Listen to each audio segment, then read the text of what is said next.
Hello everybody, my name is Benjamin Bloom. Transfer time and big transfer news. Anthony Knockaert has gone from Brighton to Fulham on a season-long loan. And Fulham really look like they mean business now with the last couple of signings. Mitrovic, new contract, Cavallero on loan, Knockaert on loan to already add to some very good championship standard players. And this is a particularly interesting signing. So Knockaert, nominally a right winger, but anyone who's seen him play knows that that's kind of his starting position and his hole in the formation.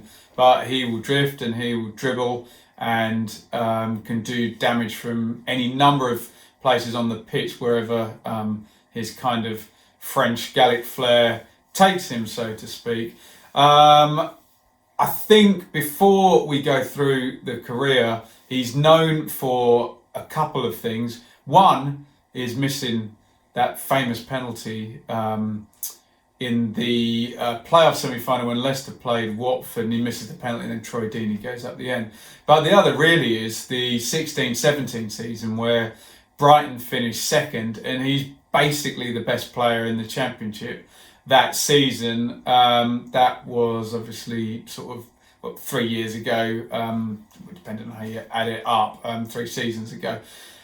So if he has improved as a player and the competition hasn't got any greater, then Fulham could have a really, really big weapon on their hands. I've got his career in front of me. He comes in to England in 2012-13 with Leicester, and he's quite durable actually. He's played way more games than I thought he would for a player of his type. 12-13, 42 games, 8 goals, 6 assists in the championship. Then 13-14, another 42 games, 5 goals and 7 assists.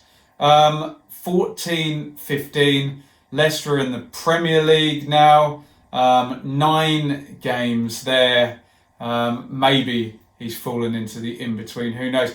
Goes off to Belgium and plays in the Jupiler Pro League there, 20 games, 5 goals, 6 assists. It's all very, very consistent. You can see the type of impact he has. And then midway through that season is when he lands at Brighton. So this is 15-16, 19 games, 5 goals, 7 assists, which takes us to that brilliant season where I think he was the Championship Player of the Year actually, 16-17. So if I'm remembering this correctly, Brighton are duking it out with Burnley at the top of the league. They lost in the playoffs a fair few times actually going into that. 15 goals, 9 assists, so 24 goal contributions in 45 starts as well. So you're really looking at a player who can go the mileage in the Championship. That does seem rare for a tricky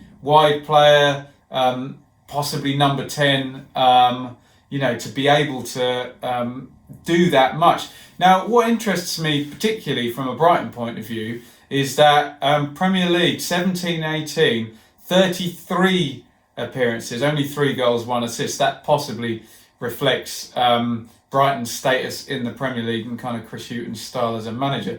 And then even last season, 30 appearances in the Premier League, 2 goals, 6 assists. So pretty curious. If we just look at the Brighton side of it, Hughton obviously has gone out at the end of this past season. Graham Potter has gone from Swansea to Brighton. He's now building his thing there.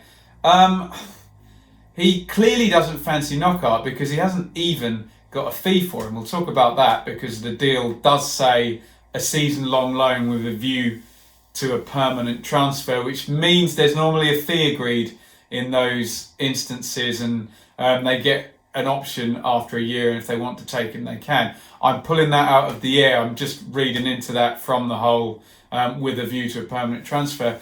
But having seen Swansea last season, Everything seemed to go through centre midfield, very possession heavy. And he obviously doesn't want a dribbly wide player who kind of plays off the cuff a little bit. I guess in a Chris Hughton system, if you're very, very solid and that player gets a chance to express himself if other people are covering for him, then that works a little bit better than, I suppose, Graham Potter's whole, this holistic, everyone is doing the pass and everyone in the team has 85% pass completion, even the centre backs and the centre midfielders, everything goes through their off the charts figures for them. So interesting that Potter feels that he doesn't need him, which brings us to Fulham. And if Scott Parker, and I don't know a lot about Scott Parker as a manager, there's not a lot of evidence here, if he gets this right,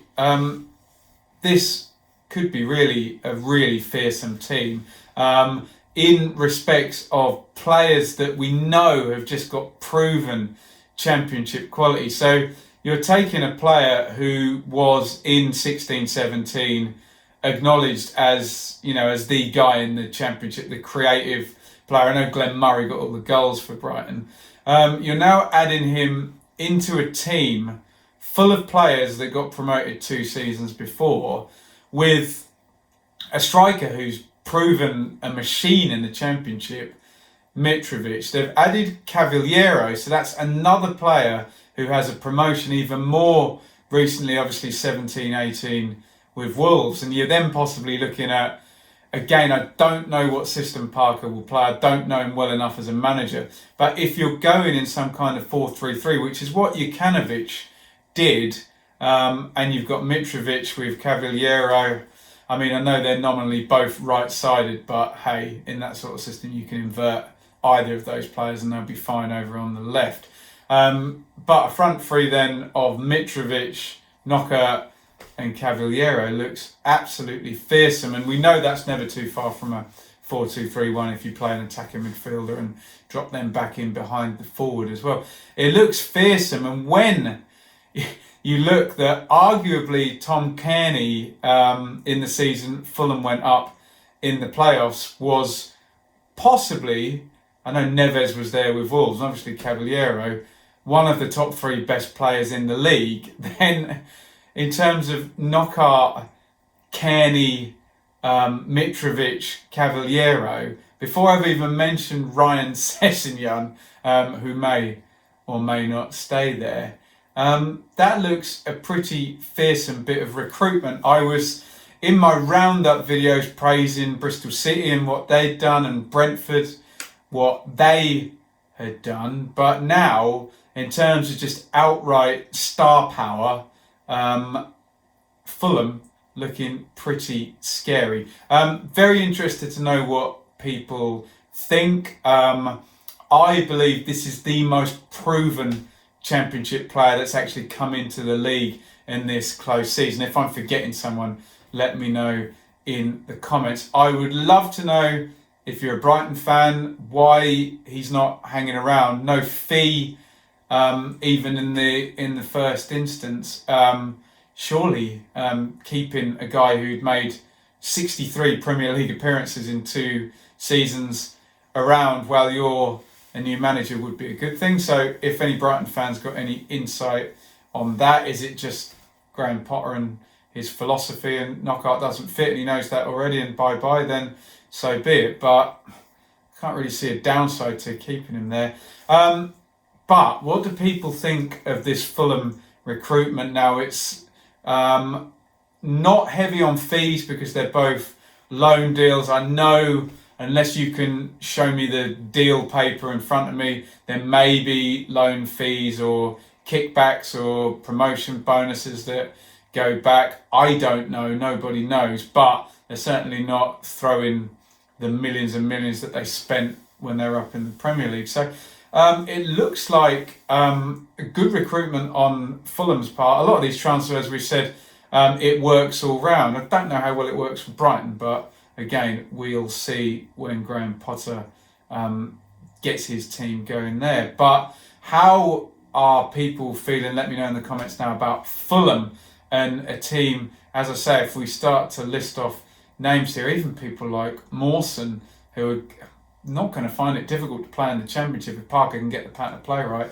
Sessegnon, Kearney, Johansson plays anything like he did when they last went up. He's a top midfielder. And then across the front, Mitrovic, Knockaert, Cavaliero, all three of them have been very recently promoted with three different teams out of the league. So does this proven Championship player model work? And how do you see this one playing out? So let me know what you think of the signing of Knockaert in the comments from the Brighton side and from the Fulham side. And what about this Fulham model of recruitment where it's 1 year loan deals for two hefty big names? Is it going to work? And is Parker the guy to get the best out of what looks like a pretty damn good first 11 starting to build now? Also, will Sessegnon be there come opening day, transfer window, etc.?